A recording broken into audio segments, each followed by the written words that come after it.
Good morning, good morning. Dragging ourselves here to entertain you. As everybody knows, the NFL season is ended. Super Bowl 56 and the Rams are the champions, but we will get to all of that in a minute. I am Joseph Gregory. That is Chris Rouse. This is What's Joe good? with Joe. Are we 21 now? We young, we old enough to drive now? Old enough to Drink, drink? drink. Yeah, we've been Old old enough enough to to drink? drive. We've Right. been able to drive. We go to the bar and get that drink now. Right, man. You can tell them I want that Henny straight. Nah, bro. Yes, sir. Um, some of the just really I guess the news of the day would be the Rams coming back to beat the Bengals 23-20. Cooper Cup MVP, 8 catches, 92 yards, 2 touchdowns. Of course, the winning touchdown with about a little bit over a minute left. Also, more news of the day. Zach Levine and the Bulls flew out to LA not to see the game yesterday, but to see a knee specialist about some recurring pain and it's causing missed 5 games in January. Um, don't know about his availability for the night. Bulls take on the Spurs later on tonight at 7 p.m. Blackhawks take on Winnipeg.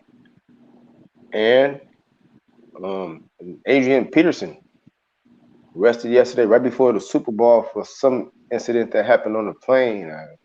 Was arrested at LAX right about a little bit before 5 o'clock here. Yeah. Um, his wife, it's something about a dispute between him and his wife. His wife did not want to press charges, said his agent, and so we'll be following that situation and see how that goes for AP. Yeah, that was a odd story. I didn't see that until after the game anyway, man. When I went on there to look at the some of the tweets of the game, I saw that happened before the game. So yeah, Yep. that was one of those stories I found out late. hmm So man, platinum blend. You want me to go? You gonna go? You have at it, man. Mine is the Rams, so go ahead. All right. Well, mine's is how about Erin Jackson, becoming the first black woman to win a gold medal in the Winter Olympic event of speed skating, becoming the first black woman to do that yesterday. As she took the gold medal, so she gets a platinum blend for me. Also, the platinum blend to the 33 women that did the Warriors Jazz broadcast last week, becoming the first all-female crew. Game commentated by Beth Mowins and Doris Burke with Lisa Salters on the sideline, and then a whole behind-the-scenes production crew of women. So women getting their due in sports. Um, As they I should. know you said well, I know Aaron Donald. I'm gonna give him a platinum blend just because he'll Yeah. probably take it from me.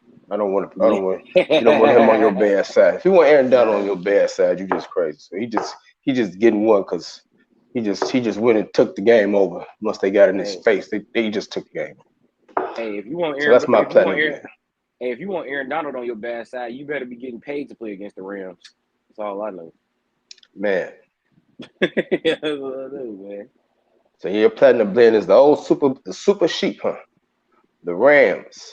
What's up, Rodder Reflex? Sean McVay becoming the youngest coach ever to win the Super Bowl at 36. Matthew Stafford, Axel Foley, I like to call him. Dun, dun, dun, dun, dun, dun, dun, dun, dun. Yeah. Beverly Hills quarterback. Dun, dun, dun, dun, dun, dun, dun, Hey, dun. what was your score prediction again? My score prediction was 28-24 Bengals. And I know yours was 30-27 Rams. Damn, I We was both close. we both fell a little bit under that. And Yeah. what was just really, I guess the Super Bowl always takes on its own type of identity, right? This game was kind of Mm-hmm. crazy. The Rams led, and then the Bengals scored 17 unanswered points. Rams led Yeah. 13-3. Then all of a sudden, the Bengals scored 17 unanswered points spanning the second and third quarters. But really, I thought the game. No, everybody think. I thought the game changed when Stafford's second interception off the arm of um, Skranick. I Mm-hmm. just heard the name, trying to get the name right. Ah, Skowronek. Skowronek. Yeah. Isn't that I'm ironic, I'm be Skowronek? real with you. I'm be real Isn't with it you. ironic, Skowronek and Dre was there performing at halftime? He was the producer of the Chronic. How about Hey, but let me tell you this. When he made his first catch, I was like, who the hell is that dude? that? Yeah, Skowronek. I was like, who So the hell is that dude? when that interception happens and it's 17-13, looking at the Bengals like, wow, the 30-yard line, the Rams haven't been stopping them from really getting their chunk plays that they normally get. This could be the 24-13, and then what's really gonna happen? But Aaron Donald took Aaron Donald. It was 3rd down and 3. They were in the red zone looking to get more points, and Aaron Donald just started his assault on the rest of this game and kept the Rams in it long enough to have a chance to win at the end. And man, Cooper Kupp MVP, 8 catches, 92 yards, 2 touchdowns. Had no problem with Cooper Kupp being the MVP. The only thing he did wrong all day really was throw that bad pass to Stafford. You know, when Sean McVay made that call, what's up, my guy, Vesto, what's happening? When they did that, I believe it was 3rd and 5. He was like, why are they calling that play like that? Are they that in fear of the Bengals right now? It's 20-13, and they doing that. So it's almost like they sacrificed. Almost like, why are they? It's 3rd and 5. Ain't like, why they doing that? So that was weird.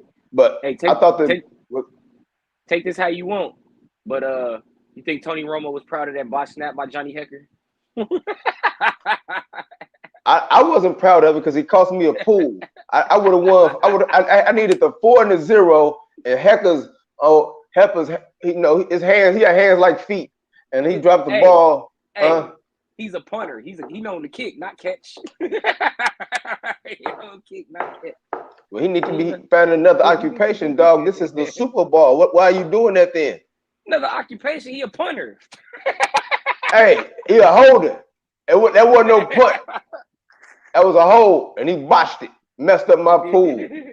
Hey, bro, I give him the benefit of the doubt because I know he gonna be in the benefit of one of these at the end of this show. He got an arm. He got an arm, and he got a foot, but he ain't necessarily say he could catch. 2 out of 3 ain't bad out of a punter, G. Speaking of an arm, how impressive was the Aaron Donald play when he has the lineman with one arm and he grabs P. Ryan with the same arm while he's holding the lineman to stop him from getting the first down. I mean, Aaron Donald was out there punking this line. I told you about this line way back when they played Cincinnati and they gave up those 9 sacks to Simmons. And I knew this could happen because of the inside pressure with Aaron Donald, just sudden. And once the game got in Joe Burrow's hands, the problem was Joe Burrow ended up in Aaron Donald's hands. And when that happened, hey man, it was just too much to overcome. You know, he couldn't make those completions to Chase and Higgins when he was on his back. Somewhere at this very moment, of course, a crying Detroit Lion fans are lighting torches, preparing to storm 8 Mile, screaming, "Why?" Rider reflex. Well, you know why? You know why Rider reflex? Because Matthew Stafford is dun dun dun dun dun dun dun dun dun dun dun dun dun dun. Hey, why don't you go take a vacation, Axel? Right, hey, boss. Hey, boss, I'm staying on this case. I'm not asking you to go on vacation. I'm telling you. Take your ass on vacation as far away from this case as you can. You know who I feel the worst for? But I felt bad for Odell. But I was happy for him that he got the touchdown before he got hurt. So if there's one saving grace in Odell getting hurt, at least he got to touch the pay dirt in the Super Bowl before he went down. And plus, I'd like to know more about that injury. Yeah, the thing about Matthew Stafford and these comebacks, he's put himself in trouble every time to make himself have to come back. Yeah. You know, the interception at the end of the half when they could have had points. We'll talk about the end of that play in a minute. I mean, Jesus Christ. I mean, Vernon Hargreaves, my sweet mother, Mary of Jesus. Sweet mother. You talk about just awkward. Hey, awkward. Dog, I got one in your cup, and that's it right there. Oh my goodness. and that's it right there, dude. You talk about sharing. You talk about some stuff sharing we're gonna be doing later on. But yeah, and then after that, then the other interception. So he put himself in position where he had to come back, and luckily with that defense, man. That defense, I mean, they get the bomb to Higgins to start off the third quarter. We wonder what Jalen Ramsey was talking about. Like, man, what is he talking about? Happened or whatever. And then we saw the replay. We was like, oh, that's what he's talking about. Grabbed his whole face up. Okay. Yeah. But I guess you saw the referee where he was running from. The referee was out of bounds, running trail in the play. So it was like, there's no way he could see what was happening over there. Where he was at. No way in the world he could have saw it. That was tough because that almost cost the Rams a Super Bowl, but almost not quite. We talked about Cooper Kupp. I thought he was deserving the MVP of that end around on that 4th and 1. Oh yeah, that was the big play. I thought that was the biggest offensive play for the Rams. And then Aaron Donald, I mean, we saw the numbers, man. And I saw the graph. You know, you saw the graphic we had, man. Aaron effing Donald, man. Like, I know that's not a big stat line, but he passed my damn eye test, catching triple and double teams and, you know, just getting Joe Burrow, man. I was watching the game with one of my good friends, Chuck, and who's the best man at my wedding and everything. And I was letting him know, like, look, Aaron Donald is Michael Jordan. He's like a Michael Jordan type. I had to tell him that. And and then you know what happened after that? I think after that, like 2 plays later was when he came and he pushed Burrow down hard as hell. And then the lineman came over there trying to get at him. He was like, damn, who did that? Why he pushed him down? I said, didn't I just tell you he'll do you like that? He just throw you around like that. And in this game, in this 49er game, once the games got tight in that 3rd quarter and his team got behind, it's like he just went up to another level. When you had to have it, you don't want to be obvious with them. And you know what the most ironic thing about this game, as I was preparing to do this show, I was thinking about the game started and ended at the same point, right? The game started with Cincinnati going for it on 4th and 1 on their first possession, right around midfield, not making it.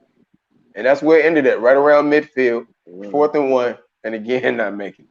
Yep. But a lot of crazy things in between with the interceptions, with Cooper Kupp, with Odell Beckham scoring, Odell Beckham getting hurt, T. Higgins having a sensational game, Joe Mixon. Everybody's talking about what was Joe Mixon at on that last drive, and I am kind of wondering that too, especially on that 3rd and short yardage. You know, Cincinnati kind of struggled in this game, but Joe Mixon was balling, 15 carries, 72 yards, but you had P. Ryan going up in there, and I don't know if that would have made a difference. I don't know if he would have been able to run through Aaron Donald and be able to stick the ball out. I mean, he put that arm out, man. That was crazy. I feel bad for 50 Cent looking like 325. I was just gonna nickname him 56 Cent instead of 50 Cent. He said inflation is real. And that's the same thing that Dick Bucket said on his Twitter feed, how about 50 Cent has been affected by inflation. So, you know, he put on a little weight, man. He eat good. He rich, you know what I'm saying? So he's gonna eat good. He eating good off all them damn power shows. So of course he getting weight. Plus he getting older, man. Right? Full of vitamin water product. Vitamin water, try it. I remember. I mean, to gain that amount of weight and still be able to hang upside down like a gymnast. You know what I'm saying? You got to give him credit. Man, he saw Bizarre do that first. Right. Hey, that was one of the biggest surprises of yesterday during the halftime. Any of your favorite? You had any favorite commercials from yesterday? Yeah, man. I like the Colin Jost and Scarlett Johansson commercial with Alexa Kareem. Because you got to remember, man, I was with my baby when we was watching that, and I was like, yeah, I feel you, Colin. Nah, this wouldn't be a good idea. Right. And then the LeBron commercial, man. Come on, how can you not like that, man? LeBron commercial. Who? The LeBron commercial, the Dre's Beats commercial. I don't know if that actually came on during the Super Bowl, but I did see it like a few times, like around the pregame stuff. I did like the Flaming Hot commercial with the animals in the rainforest or the jungle, or whatever. You know, with the sloth taking the Flaming Hots at the end. I enjoyed that. Enjoyed the NFL commercial when they was playing the football game, messing up the house. Oh yeah, that was funny. Ended with Peyton ending it at the end or whatever. And then, what happened here? Grandma coming and talking about football.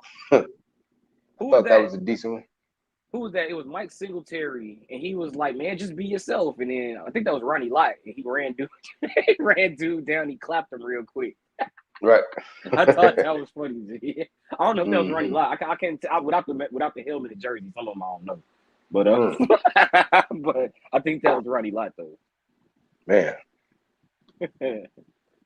Hey, I'm sorry, football players. Without the helmet and jersey, sometimes I don't know y'all from a can of paint. Oh, wow. It is, man. All right. And then, of course, you had the legendary. What you finna say? No, I was about to say. So you mean to tell me that if Tavon Austin walked up to you, you know who that was? Man, stop. I might. I don't know how many 5'10" dudes that weigh about one something size I done walked into. Probably not. Like you can be Tavon Austin. You know Daz Newsome right now if he came. Hell no, bro. I wouldn't even know backpack. I wouldn't even know backpack buddy if he walked up to me and it was mad. And you just think he's some big swole dude with a lot of tattoos or something. And he walked up to me like, "Hey, bro, I got something to say to you, bro." I'm like, "Huh? Who are you? I don't know you."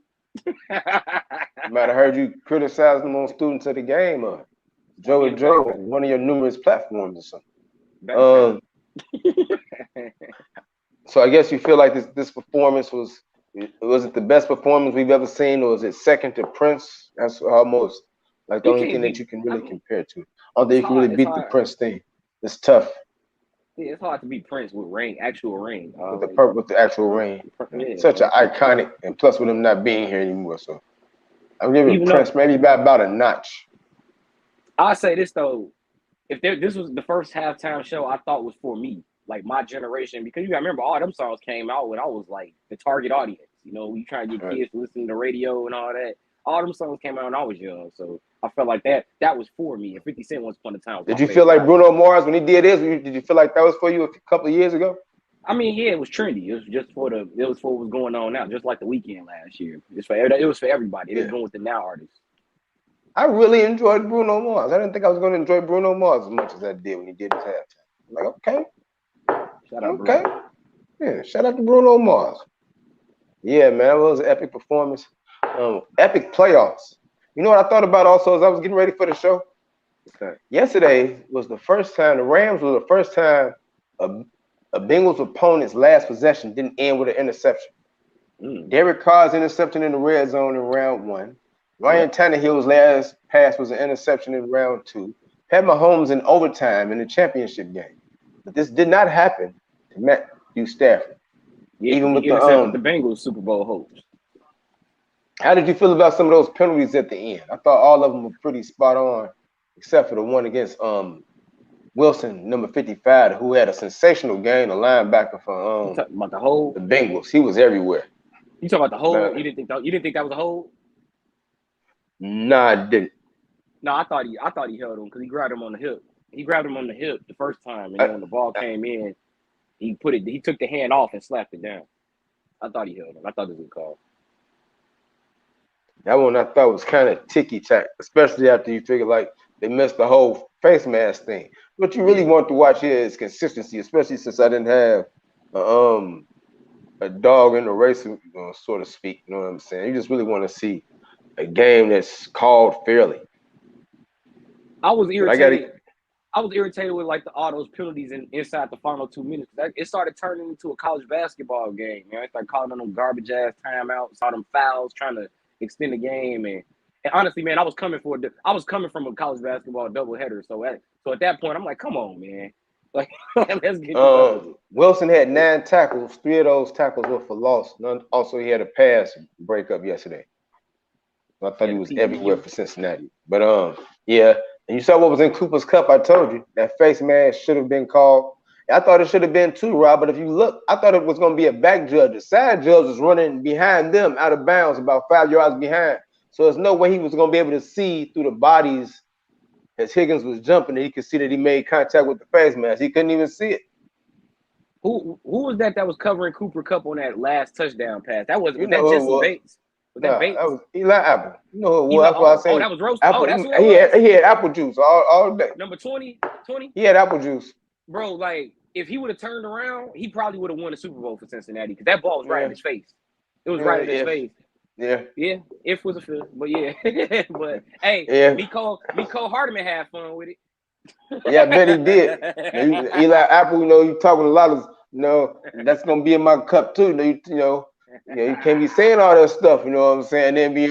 Then get shredded and then diced apples all up and get diced. Eli diced apple in the Super Bowl.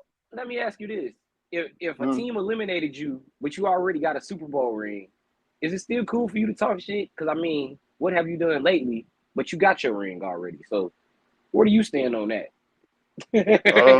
I'm kind of conflicted because it's like, I mean, McCall, they still sent y'all home, but I feel you. They still sent y'all home, but I'm just gonna wear this one from a couple of years ago. You ever had one of these?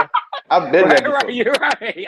I have been there before. I do know what it feels like. You've never had one. As a matter of fact, you're gonna be on the highlights. You're gonna be on all them Disney highlights. When you wish upon a star, that's gonna be you 20. You're gonna be in all them highlights, trailing behind Cooper Cup. Makes no difference. That's gonna be you in all them highlights.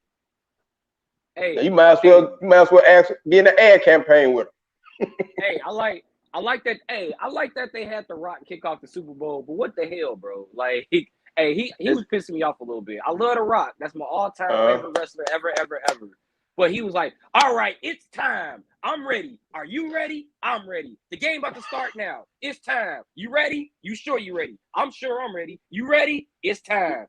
The Rams, the Bengals. Are you ready? It's time. I'm like, all right, dudes, kick the damn game off. After that, I felt like I was ready indefinitely. I was with Desi. I'm like, man, they just kicked the damn game off, bro. I've been ready 5 minutes ago. Like, he keep asking me this shit. Let's go. Especially when they've been having Michael Buffer do all the games, so they can upgrade The Rock. And you might as well have Michael Buffer do the games like you doing. Like, come on, dude. And then it's like, and by that point, they had already introduced both teams twice. You know, they did the thing where it's like Matthew Stafford, Georgia. You know, they did that when they was coming out. And then it was, here come the NFC champs, the Rams, and the AFC champs, the Bengals. And then they had a Rock come out. All right, it's time for the AFC, the NFC. Are you ready? I'm ready. You know who you watching? I do. Do you know? You sure? I'm like, dude, kick the damn game off. I'm ready to play. I just keep thinking, and the more I just keep thinking about that Cincinnati Bengal offensive line and how bad they must feel. Because damn, I mean, you're supposed to protect the quarterback. I mean, if I was Joe Burrow, got to be feeling like he the most insecure person in America after seeing them people, man. Got to be, yeah. He got to feel like he the most insecure. I mean, straight mall cops. The people weren't no Secret Service, it was mall cops. Aaron Donald pushing around these mall cops in black. They should have wore orange. Should have wore orange. Up here got the nerve to be wearing black. They should have wore white. Got that nerve to be wearing black. I would have liked to see him with the white, with the black Bengal stripe. And Aaron Donald was he hit 67 with the hand swipe one time, treated 77 like a pushing sled. He walked him right back to Joe Burrow, like, no. They're pushing me where they don't want to go. Pushing me where they don't want to go. What was that, G? That was him going back. Did you see him going back? You should have seen him going back. I did, but that's how he was. Doing a happy hands dance. What the hell is that? Oh man. You got this man doing happy hands out here? Yeah. He pushed that man back to a place he didn't want to go. That man didn't want to stand right there. That man wanted to stand right here. And you made him go all the way back. Then when he let him go, he was right at the quarterback. He let him go like, thank you. We danced all the way back here like cha cha cha cha cha cha cha cha cha cha cha. Whoa, I want to keep cha cha back here. Hey, Joe Burrow got his first taste of the Super Bowl, but he got 7 tastes of that damn Inglewood SoFi Stadium turf yesterday. Boy, they was putting his ass down. Tied for the most time sacked in the Super Bowl, tied with my quarterback, one of my quarterbacks, Roger Staubach. Also, both of the quarterbacks, we almost thought they were knocked out the game with the ankle and the knee injuries, right? Both of them. I mean, when you saw Burrow go all the way down, you saw how his knee twisted. You saw him scream when he got down to the turf. You really thought it was over. And then the way how Stafford was almost playing, you get 300 pounds on your ankle like that. Ooh. They both battled out. Right, both of them was like they both was like, I ain't coming out this damn game, though. I can tell you that. Like, hey, I ain't coming out this game. I tell you that. I mean, I don't mean to be calling nobody old, but shout out to Eric Weddle, old ass. He tore up his pec in the first quarter when he tackled Joe Mixon when he went low, and he kept playing out there with that little wing. He had 5 tackles and he had a torn pec, but he didn't come out the game. He played. I mean, he wasn't even ready to play. He only been playing for a month. Right, a month. So they literally hired him and signed him in the playoffs, didn't they? Right. Yeah, exactly. So that shoulder wasn't ready for Joe Mixon thigh. So he tore that up in the first quarter, but he kept playing. I'm happy for the 2 Oklahoma backs to be on the same team playing in the Super Bowl, Mixon and P. Ryan. I mean, well, P. Ryan he can't get stopped right there. Yeah. You got to find a way to get through that one arm. But Aaron I ain't say all that. I just said I'm happy for them to be playing with their college teammate in the Super Bowl. That's all I'm saying. That's all I'm saying. Then he trolled him with the laugh. I wish they watched this show. I ain't trolling nobody. It ain't my fault they lost. Tell Eli Apple to stop getting cooked. I mean, what do we have? Eli applesauce, diced apples, and applesauce. But I'm the troll. I just said I just thought apple juice was appropriate since it happened when he playing against a guy named Cooper Kupp. I just said apple juice. So that's what's in Cooper's cup right there. Eli apple juice. Yeah. Eli's apple juice. Made him look good, dog. Yeah, Eli's apple juice. It's like a real brand. Made him look good, dog. Made him look real good. When you think about this postseason, think about the playoffs. We think about all the close games, all these fantastic finishes. 23-20 in the Super Bowl, another game decided by a field goal. And now the season is over. We already know Tom Brady is done playing football. Gonna be a quarterback opening in Tampa Bay. We know Ben Roethlisberger's retired. He's playing football no more. It's gonna be an opening in Pittsburgh. So a few coaches have changed hands now. We got Lovie Smith now with the Texans. Got Dennis Allen with the Saints. Go Texans. Go Texans. So what do you think about the season going forward now? Is Jimmy Garoppolo just headed going to be going to Tampa Bay? Is Aaron Rodgers going to be going to Denver or Tampa Bay? Russell Wilson maybe to Pittsburgh. Somebody got to go to Pittsburgh. I just want to see. They just draft a quarterback. I want to see. Just want to see. Well, they hired Ryan and Matt, so they're doing. You just got to. You just gotta hope they get the names better. You gotta hope Eberflus isn't Nagy. First of all, it ain't Nagy. It's much more difficult to say. Sounds like an animal. You ever heard of a platypus? Have you ever heard of a platypus? I have heard of a platypus. Like Perry the platypus. Like Perry the platypus from Phineas and Ferb. Yeah. Now, do you think an Eberflus could be an animal? What's that in the animal? I see Eberflus. That's an Eberflus, yeah. Did you see that? It also sounds like it could be a sickness too sometimes. I'm just saying. And then you go from Ryan Pace, or now you go Poles. We'll see how it works out for you guys, man. Hey, Rams. I think the Rams. You'll see them again next year. We'll see them again next year. Yeah, what do you think about Odell's a free agent now? So what do you do about that situation? They had Woods go down with his ACL sort of toward the end of last season. Now you got the very last game of the season when it can happen. Your whole off season, you're getting surgery if that is torn. We hope it's not torn for his sake.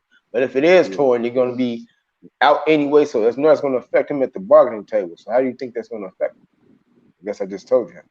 Well, yeah, I mean, I'm sure he's gonna have a price. Sure, he's gonna have a price drop. Somebody's gonna pay him for the. They're gonna try to pay him for the low. But I think the Rams will try to bring him back because I think they understand how valuable he was to this team. Even in the Super Bowl, like it came down to Stafford and Kupp because they didn't have Beckham. So it was like it really was like the Matthew Stafford Cooper Kupp show. Right. So you need Odell Beckham Jr. But I will say this: Cooper Kupp more than proved he's worthy of being the number one, and Platinum Blend to him for the season he had this year, the triple crown of receivers. Definitely, and did everything else in the playoffs again in clutch situations in Tampa, against the Rams and again against the Bengals yesterday. It seems like next season the AFC is pretty much it's going to be a lot of heavyweights fighting there. It's going to be the Bills. It's going to be the Chiefs. I guess now it's going to be the Bengals. You probably expect the Ravens to bounce back. And then the NFC is like a lot of indecision up under the Michelle Tafoya gone. We didn't know she was retiring, right? No, I think she's just leaving NBC. I don't know if she's retired. Oh, okay. But after the Rams, it's like a lot of I don't know, a lot of indecision, a lot of change. It seems like could be on the horizon up under the Rams. Look at seeing the situation that's going on. Arizona is really blowing up now with the Kyler Murray and the Cardinals and them talking about they not happy or whatever going on with that situation.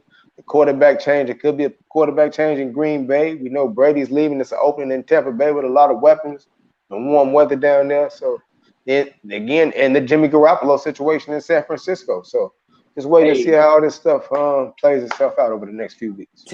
Tampa Bay, I think, is the most interesting team in the NFC because of the defense. But, like, will that team really look the same without Tom Brady? Like, could you plug somebody in there and that team look the same is the question for me. Aaron Rodgers. I mean, he'd just be moving around a little bit more better than Brady. But, man, I mean, as far as the decision-making, knowing to hit Mike Evans right there, knowing to hit these tight ends right there, getting the team to really play for you, I mean, and with the motivation of, man, I need to get me another ring. Don't y'all want another ring with this talent base? Hey, Tampa Bay, if y'all can get Aaron Rodgers out the North, that would be nice. Thank you. Just get him out the North. He'll probably go to Detroit. He probably like, I'm gonna right this wrong. I'm gonna do this just because Matthew Stafford couldn't get y'all one. I'm going to Detroit. Man. Think he did that? Man, it's gonna take a Case Keenum type guy to get the Lions a Super Bowl. Case closed Keenum. I'm telling you, boy. Case closed Keenum. The rebirth of Scott Mitchell. They go with that troller. You say he's not a troller. It's gonna be Ryan Mallett. It's gonna be somebody 6'6". Get him back. Buy you an Andre Ware jersey. That's tough. Now give me a Dave Klingler. Give me the guy that threw for more yards. Oh yeah, and shout out to Cincinnati for having 2 Joes throw touchdown passes yesterday. Joe Mixon and Joe Burrow. Look at that, man. Joe with Joe. Yeah. Hey, Bengals got further than anybody thought. They got to try again next year. What's up? They got the furthest they didn't got in my whole life because they hadn't won a playoff game since '91, dog. And I was 2 months when they last won a playoff game, bro. Up until this somebody was going to break one jinx, and it was Matthew Stafford. And the Rams get their first Super Bowl victory in LA. I couldn't picture the Bengals winning with them damn stripes, though. I just can't see them winning the Super Bowl. But that was the most convincing Bengals. That was the most convincing Bengals team I've ever seen, though. So shout out to Joe Burrow and Chase. They'll be back next year, but I think Kansas City coming back too. So watch out. Yep. All right, to the hardwood. Actually, before we do that, one last football question. What you guys think about Russell on the move? Russell Wilson. I definitely think Russell could be on the move. I definitely think he could be on the move. If he was sort of flirting with that idea of being offered around last year, various teams looked like the Eagles might have wanted him, maybe the Bears might have wanted him last off season. So I think that's very interesting. I want to see what the market is for Russell Wilson. Is Russell Wilson really a top 10 quarterback in this league? Or is he just an improviser on third down that's probably already hit his ceiling? So do you plug him in Pittsburgh and he does good with Claypool and that group of receivers? Can you plug him in Tampa Bay with Mike Evans and those receivers and have him do well? Hey, how about New Orleans? New Orleans got an open spot almost right now. I see him more in Pittsburgh. So I see Russell Wilson more in Pittsburgh because Claypool kind of reminds me of Tyler Lockett.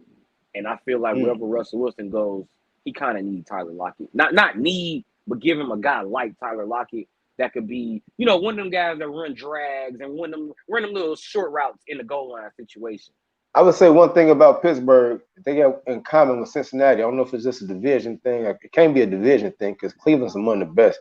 But they got a whack-ass offensive line too, though. Yeah, whack-ass offensive line too. You need to get that thing. Even with Najee Harris having the year that he had as a rookie, he did a lot of that on his own. He had to block it for himself, running over people, stiff arming people, putting them on posters. That offensive line is really tacky also. And man, they a bunch of turnstiles and numbers too. Just like the Bengals. Just how they look in the I just keep thinking about number 67 trying to block Aaron Donald. Aaron Donald hit him with the hand swipe. He ain't never touched him. He hit him with the hand swipe. He never touched him. This might sound like trolling, but this is a legit question. What the hell are the Raiders gonna do next year after an emotional season? I mean, I believe they've hired Josh McDaniels as coach already, so now I guess it's about the quarterback. Do you want to keep Carr? Or do you want to move on? You want to keep him? Right, so what else do you need on that team? I think that team was good. I think they just got beat by the emotions of last season. I was liking the Raiders all last year with Hunter. See, look at him talking about here we go and listen to me now. I was liking the Raiders. Who was that, Rob? Yeah, man. I was talking about him. Is that why you asked about the Raiders? You wanted to get Ryan engaged in the conversation? I literally said this might seem like trolling, but it's actually topical. Hunter Renfrow. I like Hunter Renfrow and all them receivers and Waller. So I just think they dealt with a lot of off the field issues, a lot of emotions that ate them alive last year. Yeah, the Raiders are good. They made the playoffs. It's going to be tough.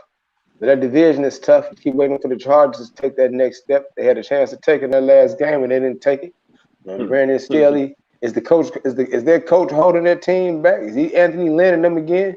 You can't talk about Justin Herbert and his skills. We know he can put them on display. They got the weapons with Keenan Allen, Mike Williams, Eckler. So see how that plays itself out. I'm with you on that. I still would take the Raiders over the Chargers right now. Chiefs, Raiders, Chargers, and then Broncos. Actually, going into the offseason, we know it's going to be some shuffling. Yeah, it's going to be some shuffling. You know, Denver's like Love and Nicky Howard. They're under new management. You know what I'm saying? You got Big Fangio up out of there. They got Nathaniel Hackett now, getting all the Green Bay people out there trying to tell Aaron Rodgers, come on out here. I think if he's not in Green Bay, I think that's where he's going. I think he's gonna go to Denver. And I be laughing at all the reporters. They always talk about, hey, why would you go to the AFC? Stay in the NFC because of the path.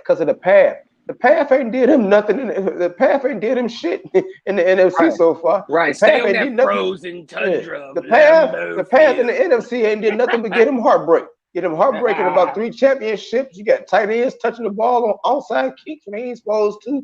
You got defense getting ran through by Larry Fitzgerald, giving up 51 points. I mean, he just had a lot of bad experiences. You got Aaron Rodgers making bad reads on runs to the goal line and getting tackled short of the end zone. Like Matt LaFleur kicking a field goal, giving the ball back to Tom Brady with 2 minutes, like he averaged or something. So they got a lot of questions.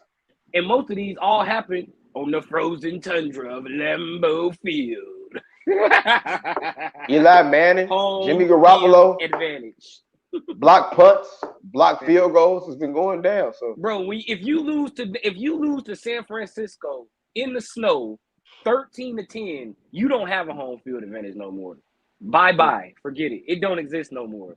Frozen tundra, Lambeau Field don't mean a damn thing to me no more. That's all I'm saying. Right. Probably got that heater under the field. He said, "You got the heat up under the field. You gotta have something, man. It's Lambeau. You better have something. I would hope they had something."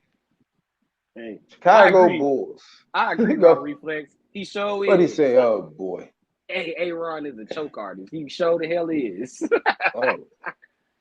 I ain't gonna say that. Shout out MVP. He is the MVP, 4-time MVP back to back. But in the playoffs, I don't know what to say. A Cooper Kupp commercial I hear now. Cooper Kupp, Eli. Oh, that's Aaron Donald. Cooper Kupp. They show Aaron Donald. I thought I was gonna see Cooper Kupp. I thought I was gonna see Eli Apple, but I didn't.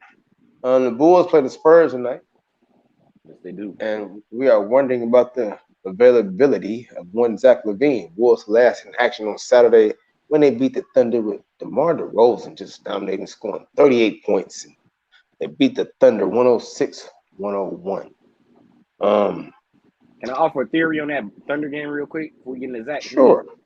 I thought Kobe White and Vooch did the bulk of that. Did the bulk of the work in that comeback. If you watch that game on Saturday, what was it, Saturday? Which I did. I would work it. Well, yeah, I was too, so I had to catch the highlights. But what I saw was Kobe White hitting a lot of threes. I mean, them top of the key three, he was cashing them out. Great ball movement in the second half to come back against OKC. Vucevic looked really good in that game. He had a couple of monster dunks that helped him put that game away. So DeRozan, that's another one of those games where DeRozan had the numbers, but if you really saw it, yes, he played well too, but it was other guys who made the difference in them winning the game. Clay Brown Jr. chipping in with 11 rebounds in that game. Vucevic 31 and 15. Kobe White 16 and 9 boards. Ayo 12 points, 8 rebounds, 9 assists. Almost messed around and had a triple double. Hey, Kobe White, I like him in the 7-second offense, man. When you get him the ball, let him go. Say, look, dude, just go to the basket. If you can, get your shot. When you let him do that, I like him, man. He reminds me of Ben Gordon light. Ryder Reflex is telling me, I guess Zach LaVine will suit up. That's what he's saying. Guess that plane is in the air or already came back. So I don't know what the doctor said, but you're looking at this, how the Bulls right now have been constructed, trying to battle at the injuries. You don't know, you wonder what would happen. If it's a fifth, we'd all be drunk. I always say that, but the injuries and the Caruso and Ball and Green missing time, it's taking. You wonder where they would be at as far as the conference. But now you know that you're going to be getting Caruso, Ball, and most likely Pat Williams all back. And probably in about a month, the next 4 to 6 week span or so. Yeah.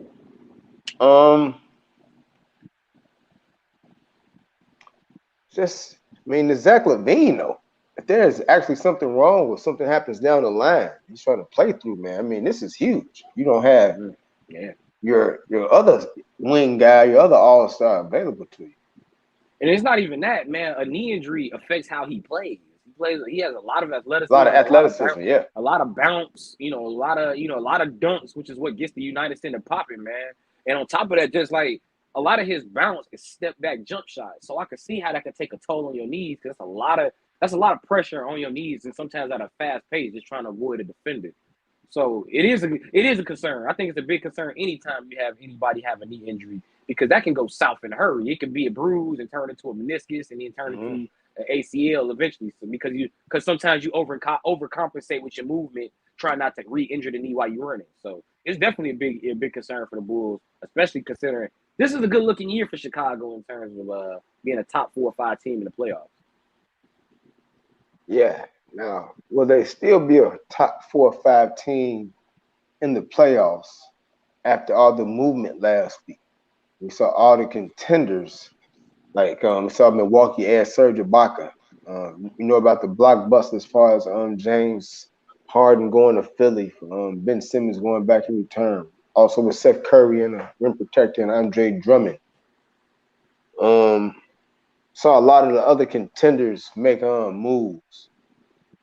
Well, other people in the East, Celtics picked up Derek White, got Daniel Tice back. That was a good pickup. I like that. There's another move that I'm missing amongst those contenders. Up until Thursday, I felt like a lot of them trades didn't mean too much of a damn thing, bro. Like seriously. Like Cleveland getting Caris LeVert also. Yeah, go ahead. But up until Thursday, I didn't think any of them trades meant anything until we saw Harden get moved. And then that's when teams started being a little bit more active. Up until that point, I think the best trade we had was like the Norman Powell trade. And that was to put him on the Clippers. And they just trying to stay afloat in the West. Just like Portland just trying to sell. So honestly, the deadline was kind of dry up until the actual day when we got Harden for Simmons. What did you think about Porzingis going to Washington? That was an awkward trade for me with Washington, because I was like, wow. But then when he going back? Yeah, right, because I thought they had a pretty good team coming into this season. I thought they would be interesting to watch if they kept it together for a year or two. But they went and got Porzingis. And honestly, I understand, because they wouldn't put somebody else with Bradley Beal. Bradley Beal with all these guys that come off the bench or are obviously number 2s. Like, that's like, I guess for the Wizards, if they feel like you're only going to get to a certain level. So if you put Porzingis there, and plus Porzingis has been unhappy in Dallas. So yeah, pair him with Bradley Beal. Let's see how it works out. But Bradley Beal is going to miss the rest of the season at the end of this wrist surgery if he's not already had it. So I guess it's more Porzingis probably getting acclimated for next year or whatever. That's exactly what this is. That's exactly what that was. They traded Harrell and they traded. You got the Hornets getting Montrezl Harrell. Like I said, you got the Cavs getting LeVert. You know about the Harden and Simmons. Like I told you, the Bucks and the Bucks. Like a lot of teams are like up under the Bulls or right above the Bulls, hovering above them. Everybody had made some moves. They feel like they got to get acclimated now with some of these new parts. Caris LeVert. Hey, the Caris LeVert trade, I thought that was more about Indiana than Cleveland. That was more about Indiana blowing. Indiana selling. Yeah, I think that is too. Like I told, like Indiana, Portland, and the Clippers, they just said, F this season. I think these teams are just what you need. You need to come holler at us. What do you need? Exactly, bro. Hey, Portland got on that phone. Portland got on that phone quick, bro. They got rid of CJ McCollum. They got Norman Powell out of there. They got Joe Ingles back, and his knee, he can't even play. They got him after he tore his ACL, so he can't play. That's how you hey, when you take a player that got a torn ACL, that tell me, yeah, we know this season over with, bro.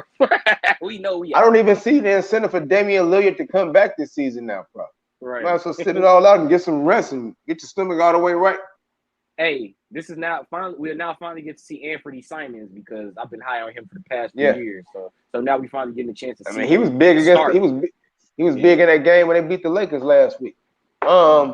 What do you think about this Harden and Simmons trade? Who do you think got the better of the deal? I think it was a wash. Both of them did pretty well as far as. They both did good.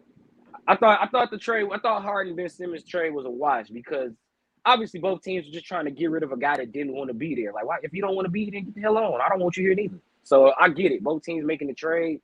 I like the trade more for Brooklyn though, because they filled a lot of holes on that team that they needed. Like, you added Ben Simmons, You add Ben Simmons' talent as is, and then you get a shooter and stuff, like you said, you get Andre Drummond, and then Nick Claxton, they didn't move him, but now you get to learn from Andre Drummond. So it's like, so it's a win-win for Brooklyn. Philly, you get Harden and Embiid. For me, the question with Philly, can that three-point shooting travel when they get to the playoffs, man? Because it always fall apart in the regular season. I'm starting the playoffs. And is James Harden gonna be clutch in the playoffs? You know, this is the city of brotherly love until you ain't balling, brother. And you know, you have some playoff shortcomings. It's time for him to ball. We know Joel Embiid is probably the MVP right now. I mean, they lost Seth Curry. They didn't lose Tybal. Still got Shake Milton. Kept Tyrese Maxey. I thought that was big too. So I almost felt like how James Harden had the roster sort of set up with him in Houston. Besides, Embiid is the difference maker, though, obviously in the paint. When you think about what he's got around him as far as Tobias Harris, as far as Tybal, as far as Maxey, as far as Korkmaz, as far as Niang, as far as Maxey. He's got a lot of guys that can shoot around him or whatever. Yeah, he can set up. Yeah. But, man, you still got Embiid, though. Embiid is different. Yeah. Huh? What did you say? I said you said Maxey twice, but he is that good, though. Yeah, he is. he is it make you say him twice. But yeah, I can see the roster similarity, like sort of what D'Antoni had when he was being the MVP in his heyday, but he doesn't have to have the same usage and the same will on himself because he's got Embiid in the middle, and that's what he's gonna have to probably defer to. You talking about the dribble offense? If you ever watched some of those games, I think a lot of that was on. Two people have never really took culpability in that. And some of that was some of the Houston players. They would turn down shots. He would dribble. Then they give it up. That's not. And they would give it back to him with like 5 or 4 seconds up on the shot clock. He's 30 feet away. I just drove in the paint. It kicked it around 3 times and it ended up back with him with 4 seconds. He gave it up at 16. Gerald Green over here trying to cross somebody over for 20 seconds so he can get a dunk. And he realized, oh, damn, I'm 25 feet from the basket and still can't shoot. You got to give it to James. Now, that would happen a lot, though. You're not wrong about that. Shout out Reese. Shout out Reese Ragland, man. He in the chat, too. Oh, what up, Reese? What's happening, fam? What's happening? One thing I want to see in this trade, we haven't seen Ben Simmons play. We don't even know where his headspace is at. Is he taking the psychiatrist with him? Is that part of the plan? Hey, well, we know when you get Ben Simmons, he got to sit on the couch the next 3 weeks before he's ready. Is he ready to play? We haven't seen him play. How is his mental state? Is he ready to play? I mean, if he's ready to play, he can be the defender. I guess he's going to be off the ball. And I guess the pressure is still going to be there to succeed because these are the Nets. And they're supposed to be thinking they winning the championship this year. Especially if Kevin Durant come back intact and they get this Kyrie Irving situation straightened out and they can have him play in Brooklyn. I think they just going to pay that fine that they're going to have to pay once the playoffs get here and have him play. That's what I think personally. I think so. I think so, too. They're trying to get that title. If Ben Simmons is on his team and he's ready to accept that role to just be a defender and knowing that he ain't got the same pressure on him offensively, I mean, he can be a vital cog in this. You can see Brooklyn probably winning the championship probably just because of the shot protecting. Now you look at the middle, you got Andre Drummond, you got Claxton like you mentioned, and you got the kid J-Ron Sharp who's been balling, also the rookie. Yeah, and young Cam Thomas. Cam Thomas and that scoring, you got Cam Thomas, Seth Curry. You add that to Patty Mills and Kyrie Irving when he's there, So possibly a healthy Joe Harris. Possibly a healthy Joe Harris coming back. So some question marks still with this Brooklyn team. Really with Kyrie and Ben Simmons, did you learn how to shoot free throws? Did you work on your game? Because if he come back and nothing has changed, that's a major problem. I just noticed, man, if he in the game and I'm trailing Brooklyn by 6 points for 8 minutes, he in the game. How many fouls we got right now? We got 3. Oh, foul Simmons twice. Let's see if he worked on his game. If he ain't been working on his game, we finna do this for the next 4. We finna get them out of rhythm. That will always still rear its ugly head, and it would do it most likely in the playoffs. And you facing a strategic coach like we faced Nate McMillan last year, who don't care about your mental state. Keep fouling him, get inside his head. You better be able to shoot that ball in the fourth quarter. Kyrie Irving is shaking people for you to shoot, and you get the ball and you want to pass it back to him. Man, shoot the ball. You better dunk the ball. You go dunk, go dunk. at this point, I think the West comes down to two teams: Warriors, Suns. Oh, easily. And I think the East is a damn toss up. The East. I think legit, like 4 or 5 might go 7 because you talking about Brooklyn, Philly, Miami, Milwaukee, and the Bulls. Like 4 or 5 is gonna be a real matchup for somebody.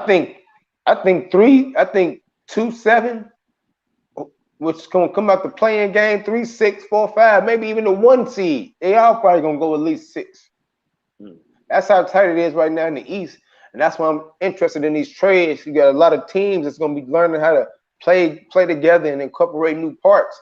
Then you got a team like Milwaukee that's, they didn't do too much tinkering, but they did lose Pat Connaughton to the hand injury last week when he hurt that against the Suns on Thursday night. Right after they had traded Dante DiVincenzo, so I want to see how they're going to be able to, will they depth be affected as far as the guards. I heard they're going to be trying to go after Goran Dragic in this buyout market. I also heard the Lakers and the Warriors going to be trying to get him also as well. Shout out Phoenix. That was a good win on Thursday, too. Chris Paul commanded that game down the stretch. He took over in the half court. Yeah. Like you said, the Warriors or the Suns going to win. And then they add Torrey Craig. Suns add Torrey Craig. You got a Torrey Craig and a Jay Crowder on your wing. That dude, that's like the best mid-level role player. Like, that's like the best number 8 in the league or something. Because that dude been on, like, both championship teams the last 3 years. And, like, he's clearly a hot commodity because teams keep bouncing him back and forth. Contenders. The contenders. Right. It's like this last piece. Him back and forth. And Milwaukee would have tried to get him. Even Indiana got him in there real quick. Like, all these teams, They would have tried to get him if they would have knew Connaughton was going down, but who knew? You know what I'm saying? The Lakers. Now, I didn't see the game, but I just had to come home and look at the stats, and I was just like, wow. Okay, Russell Westbrook was pretty decent there. 7 of 13, 19 points, 5 assists, only had 1 turnover. How old is LeBron James again? 36. 30 what? 36? 30, 36, 37, 37. 37? 37, 84. 26 points, 15 rebounds, 8 assists. I'm like, okay, he's balling. What's up with Anthony Davis, man? I thought Anthony Davis was top 5. So what's going on with Anthony Davis, man? And this just wasn't the first time that this happened here. You know what I'm saying? I ain't just talking about with Golden State, man. It's 5 of 13, really pedestrian, 16 points, like 7 boards. Who's supposed to be shutting down Anthony Davis on the Golden State front line? Especially if Draymond Green and Jonathan Kuminga. Jonathan Kuminga. He had a game, dog. He had a game. Jonathan Kuminga and Kevon Looney just locking you up in a box and throwing away the key, swallowing the key. It got you like that, bro. Hey, don't talk about Looney like that. That boy got titles. That boy got titles. Yeah, that boy got titles. He got a couple of them. But Anthony Davis, man, I thought he was supposed to be the dominant Laker. That's supposed to be the bridge. Supposed to be carrying the Lakers over to the next level when LeBron gets ready for his retirement. They're supposed to be in the hands of Anthony Davis, right? He's supposed to be that next dominant force. And he just, for some odd reason, I don't know if he's hurt or whatever. And I saw it the other night in the game with Milwaukee. Saw it the other night when they lost to the Portland game that we was talking about. He had like 17. That's where he's been at. You should be 30 and 15. I mean, damn. I mean, if LeBron got 25 points and I don't know how many games straight, where are you at? When the game Russell Westbrook didn't play the other night. I mean, come on, man. Where your game at? Where the aggressiveness at? I thought this was a bad man that put people in the blender. He just been super passive. I don't know what's going on with him. He got that title, bro. You got a title? He got that title. You got a title in the bubble? You got a title in the bubble, now it's over with? Like, that's how you playing, dude. Better get it together. I don't think you've been hearing about every time the Lakers lose is Russell Westbrook. They'll have a whole Russell Westbrook whack mixtape up. His by the way, y'all gonna ain't nobody saying nothing about Anthony Davis. Y'all gonna stop disrespecting Russell Westbrook, man, because that dude is one of the best players to ever grace the hardwood. Like, I know he got a lot of goofy stuff around him too, and he do have some bad shooting games. But I want people to really stop disrespecting Russell Westbrook. Like, that dude, like LeBron ain't even averaged a triple-double. He did it 4 times, dog. Like, you can say what you want about his shooting and all that. And honestly, if he had a shot, I think he would easily be a top 10 NBA player all time.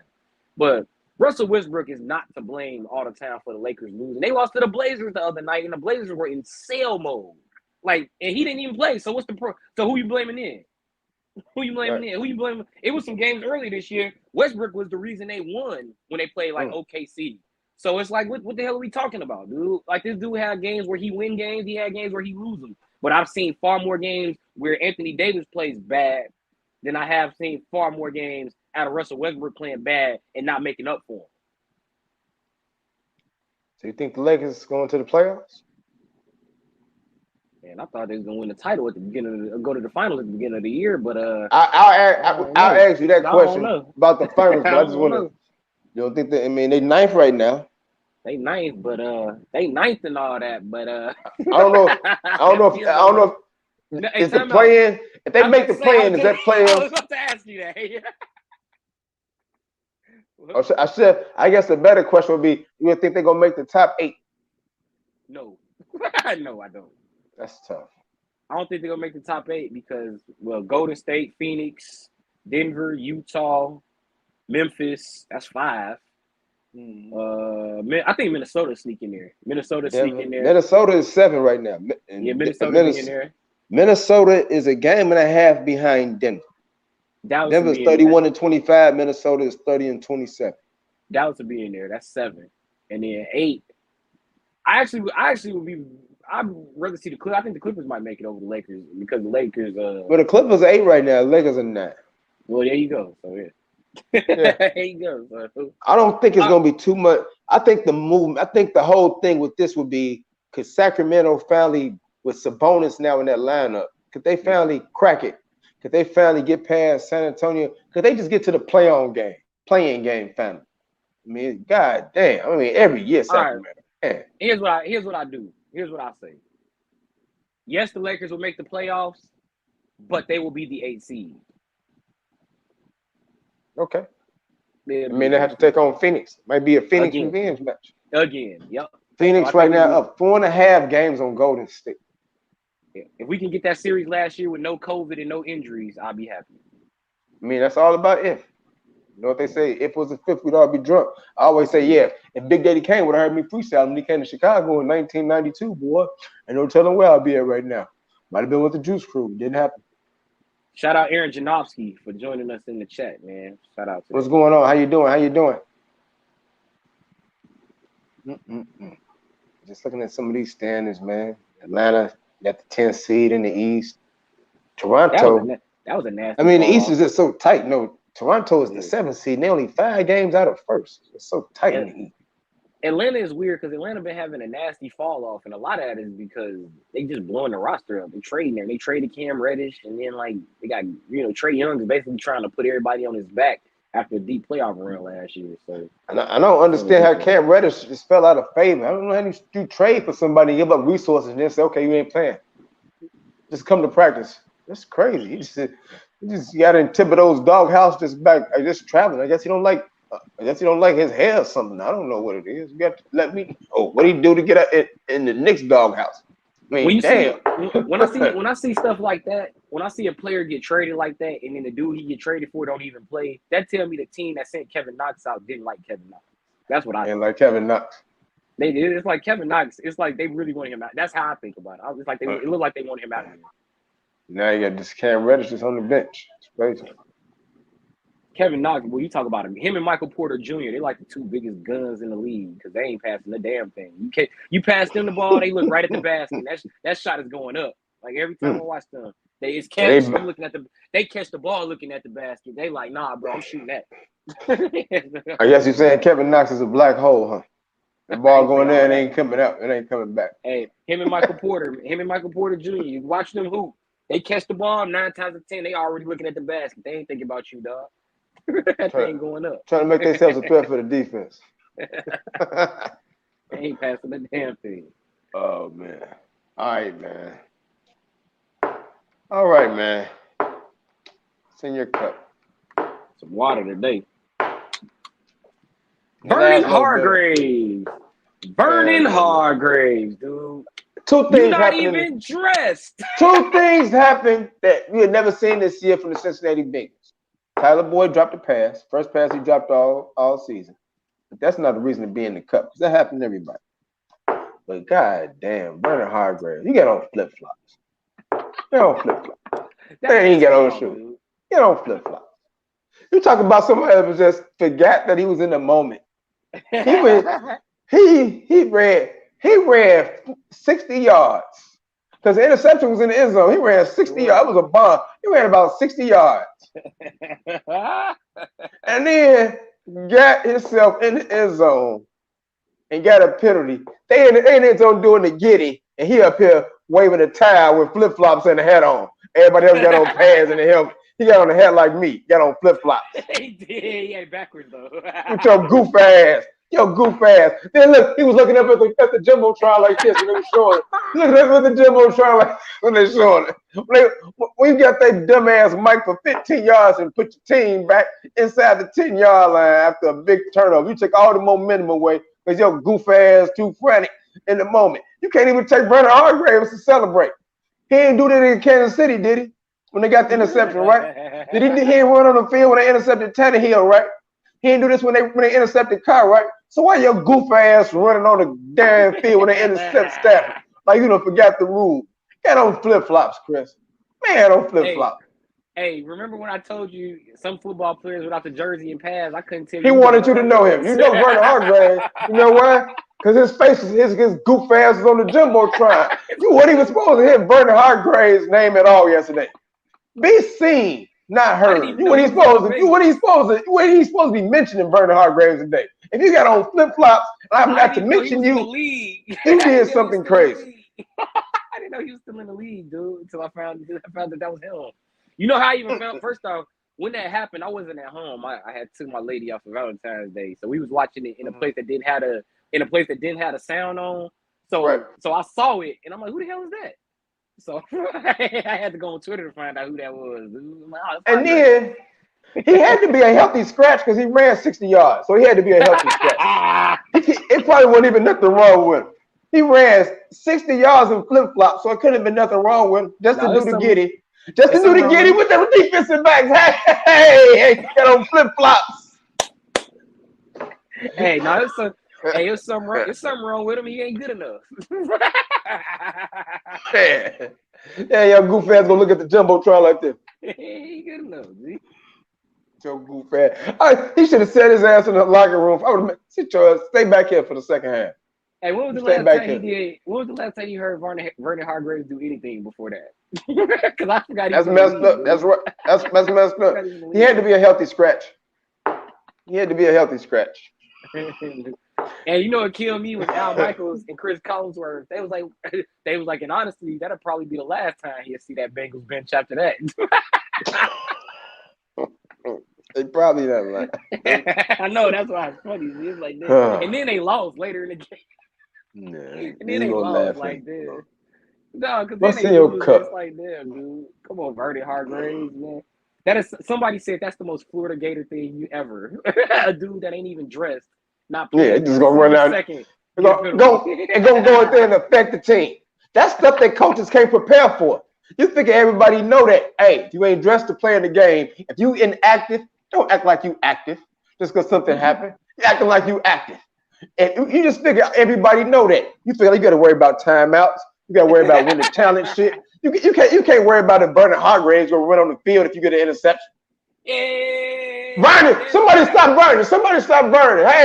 Hey, Vernon doing the giddy. Hey. Hey, you know who Vernon Hargraves around me? That dude that was like, yeah, we got an interception. We got it. Like, who the hell was we, dude? You ain't do nothing. You ain't even dressed. Ain't did nothing. Oh yeah, man. Horizon League. The Horizon League. As you all know, now look, we work at USC. Those are our people. We love USC. We work at USC. But USC is leaving the Horizon League, moving on to the Valley Conference next season. They're putting in all the paperwork, took all the proper steps. You know what I'm saying? They didn't cut them off guard, did all the proper things. But Horizon League has found it convenient now to remove USC from participation in all of the sports going forward. The remaining sports, baseball, softball, both of these basketball seasons for the men and the women, golf, tennis, and we just think that's bogus. That's just terrible. You know what? I mean, for what? I mean, they ain't did nothing to nobody. How you just remove them from all the postseason tournaments with like 4 or 5 games left to say, like, hey, y'all can't play the tournament. This bogus. Just screw over the kids that done worked hard all this through the conference all season, participating all season, and then just say they can't play in the tournament. That's just bogus. I mean, I think they just mad because that UIC is leaving for possibly some greener pastures in the valley, and I just think that's super bogus to penalize the kids. So they're definitely in my cup, being very childish, very, very childish. In my opinion. I'm with you on that, but I got a different take on it. I think it's messed up for the student athletes. I think it's hypocritical. It's hypocritical of everything the NCAA and all these conferences say about how we're all about our student athletes and we want to leave you with a better life for the future. Even if it's not in sports, but it's like some of these people best chance at being a professional is at sports, and you just took away their chance to win conference championships. Especially people like Michael Diggins and Jamie Hale, guys who we've been seeing for years at UIC. And in the middle of their senior or grad student year, they just found out they can't play for conference titles. I think that's messed up. On the flip side, I did see the Horizon League statement.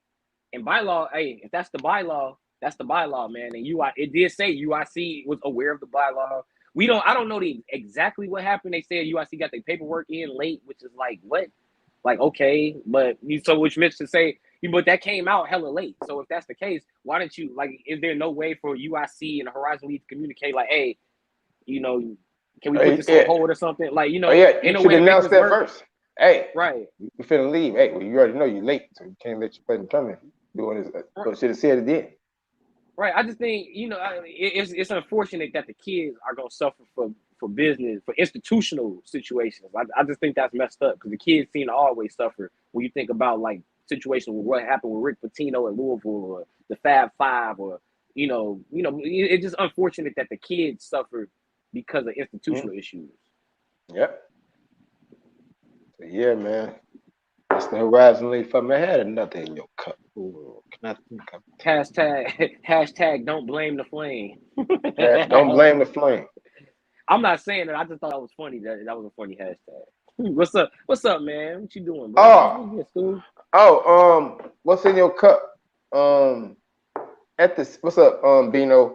At the CPS tournament I was covering, I want to say the girls' sophomore game between Lane Tech and Kenwood. Kenwood won, and then they were so Lane Tech was getting the second place medals, except for they gave Lane Tech the first place medals and the first place trophy. You got to know what trophy you're giving the team. So the officials of CPS, what's in their cup? I don't know what. They have a little brandy in their coffee, little brown. I don't know what was going on with that. Hey, in their defense, somebody gave Georgia the Alabama gig. And you know what they told them? Oh, this is an Atlanta Braves sign. You know for sure it is. Of course, it is also Valentine's Day. I want to say happy Valentine's Day to my wife because it's Valentine's Day and I love her. So I can say happy Valentine's Day to my wife. And in the spirit of Valentine's Day, big shout out to Taylor Rapp, who proposed to his girlfriend after the Rams won Super Bowl 56, and she said yes. And also in the spirit of the Super Bowl, big shout out to Van Jefferson, who sped off after the game to go catch the birth of his child in time. I don't know if I'm gonna have to do that this season. If anybody doesn't know, my wife is expecting, and the baby is supposed to come sometime around May 28th, but she says she always delivers a couple of weeks before that. So could be at the baseball. I might have to do a baseball thing like that. Don't miss no playoff game. NBA playoff. Man, I might have to do that. I ain't gonna miss no NBA. I'm talking about it. And can you imagine me at USC and Oakland getting that call in the middle of the 6th inning, and I'm on the third base. And you don't see me no more like, Joe, where are you? And I'm driving. I got the headset still on. Oh man, I had to go to whatchamacallit. My baby on the way, dog. Ain't time for this. Yeah, so Van Jefferson's wife, she went in the middle of the game. She went in the late mid Super Bowl. mid-Super Bowl. Salute to Van Jefferson. Salute to Taylor Rapp. Also, happy Valentine's Day to the beautiful lady in my life, sweet baby. I call her Desiree. Shout out. Happy Valentine's Day, Desi. Thank you for going with me to see the Super Bowl last night while we was doing our little Valentine's Day thing. I'll be over there shortly, sweetie. Don't know this. And my wife is at work. Next time I see her, she'll be asleep already. I know, right? Right, I gotta go to work later too. So let's get this little brief Valentine's Day in, so I can go to work too. We did exchange gifts. I don't know if you saw me on Facebook. My new Dallas Cowboys tie, Dallas Cowboy cufflinks. In case I want to get super fresh, I can still have the star with me. Man, dude. I feel you, man. How that star with you? Oh dude? Yeah, Johnny Hekker in my cup messed up my pool, man. Just catch the ball, man. Who you think you is, Tony Romo? That's why. Look, I never take nothing for granted. I never take nothing for granted in a football game. You hear me? Johnny Hekker dropped the snap. Tyler Boyd dropped the pass, and Vernon Hargreaves, crazy ass, ran on the field and flipped. As a coach, Zach Taylor wasn't preparing for that all week. 2 weeks. I think he had to tell people, if you're not active, don't run on the field. You ain't running. You can't coach that shit. That's 15 yards you just gave away. Idiot. Be like, dweeb. Have you run on the field all year? Dude. Why would you think you're going to run out there in the Super Bowl, dude? Dweeb, bro. It's a dweeb, bro. Fucking dweeb. It's a dweeb, man. Hey, thank you, Vernon. I was thoroughly entertained by your stupidity. And this goof ass gonna look up and showing me. Yeah, he was hitting his own like this, doing the giddy. He's sitting there looking at himself like that. He's looking at himself. If you see yourself on the Jumbotron and you got on flip flops, dog, it ain't good. It ain't good. That's honestly, I think that's the worst part of it. He had on flip flops and a hoodie, dog. Like it ain't good. You ain't supposed to be out there. You like a fan, G. Like a fan, bro. You would have been better off asking the cameraman, let me wear that thing real quick. Let me wear that vest real quick. You can go out there. So. No, you ain't even supposed to be out there. You ain't got no lanyard to be doing that. Yeah, man. You know, lanyard. You go on the sideline. That's as far as you go. You don't cross the line. They playing over here. If he didn't have a B on his hoodie, I don't think we would have known he was with the Bengals. You know how you knew he was with the Bengals? Because everybody in the end zone had on black. He had on gray. Right. Yeah, that's how I knew. And flip-flops. Most importantly, I saw his legs. So he wasn't even supposed to be out there. The man had on shorts and flip-flops. Everybody else padded, black and white. You ain't supposed to be out there, bro. Referee like a flag. Get your dumb. Who you play for? Coach, get your dumb ass play over. You think he's playing? He up here doing the giddy. Doing the giddy. Everybody doing the giddy. He wanna then he gonna do this.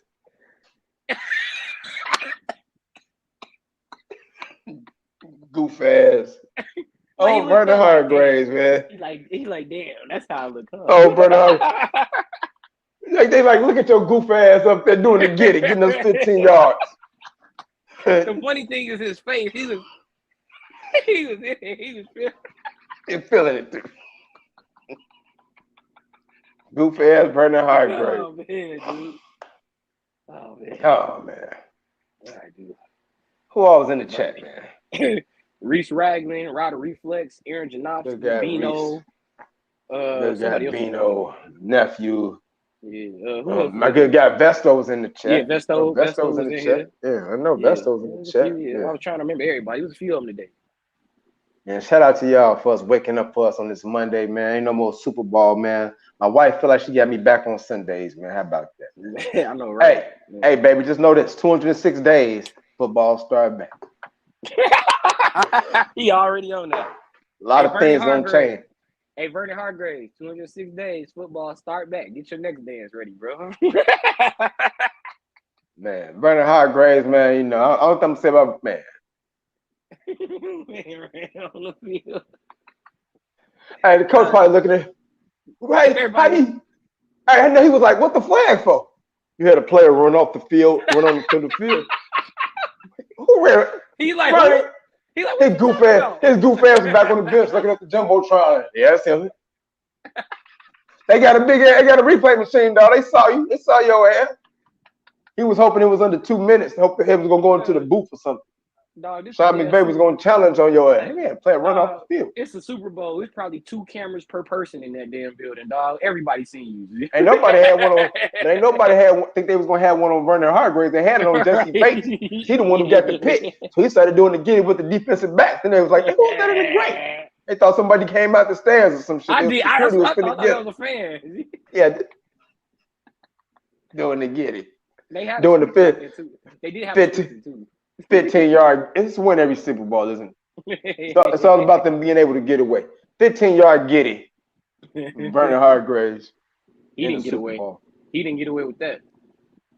Man, thank you to everybody for joining us and waking up with us on Joe with Joe. 21, like I said, we old enough to drink now. And just, man, we'll see how the week takes us when we get our next SOTGN. I don't know if it's going to be this week. I'm just looking at the schedule. I will be. It will be. You free? I'm free. Okay, well, we'll see you Thursday night. How about that? We'll see you Thursday night. Michael Jordan birthday, man. We'll see you on Michael Jordan birthday. Get you ready for the All-Star break. Talk some All-Star basketball stuff. Talk about what you think is the most intriguing thing coming into this NFL offseason, and what do you see your team want to do? What I want to see the Cowboys do. What you want to see the Bears do. Win. What I want to see the Raiders do. Hey, watch your mouth. Hey, you worry about riding it. That's what I said. You said what I want to see the Bears do. I want to see them win. I want to see them win. They won. What's the Eberflus? A quarterback of the Chicago Bears. No, it's not. I thought that was a Fields. I'm sorry, coach of the Chicago Bears. My bad. Man, for Chris Rouse, man, we've obviously been there too long laughing at Vernon, man. So we're gonna take our laugh elsewhere, man. So Chris Rouse, I'm Joseph Gregory. Thank you for joining us on Joe with Joe. We will see you Thursday night. We're gonna do the giddy out. and then you gotta do the giddy. You go from the giddy to this.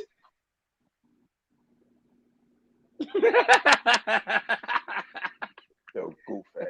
I wouldn't be surprised they sent him back to the locker room after that either. You get too excited. You stay in the locker room. Peace. All right.